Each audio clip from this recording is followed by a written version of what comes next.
নিউটনের থার্ড ল আমাদের কি বলে? একটি বস্তু অন্য একটি বস্তুর ওপর যখন বল প্রয়োগ করে তখন সেই বস্তুটিও প্রথম বস্তুর ওপর বিপরীত দিকে সমান পরিমাণ বল প্রয়োগ করে, যাকে আমরা সাধারণভাবে বলি প্রত্যেক ক্রিয়ারই একটি সমান ও বিপরীত প্রতিক্রিয়া রয়েছে। আপনি অনেক জোরে একটি বল থ্রো করলেন এবং বলটি ওয়ালে বাউন্স ব্যাক করে আপনার মুখে এসে লাগলো। এই ঘটনাটির কারণ কি? বলটি ওয়ালে স্পর্শ করার পর ওয়ালের ওপর এফ পরিমাণ বল প্রয়োগ করে, তখন ওয়ালও বস্তুকে বিপরীত দিকে এফ পরিমাণ বল প্রয়োগ করে। এই এফ পরিমাণ বলটির বিপরীত দিকে কাজ করায় বস্তুটি বিপরীত দিকে একটি বেগ প্রাপ্ত হয় এবং সেই বলটি ওই বেগে এসে আপনার মুখে লাগে।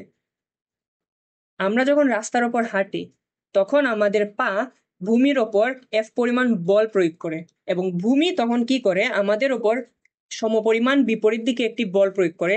এই সমপরিমাণ কিন্তু বিপরীত দিকে প্রয়োগকৃত বলটির কারণে আমরা সামনের দিকে এগিয়ে যেতে পারি এবং আমাদের একটি বেগ সৃষ্টি হয়। এভাবেই নিউটনের থার্ড লর কারণে আমরা সামনের দিকে এগিয়ে যেতে পারি।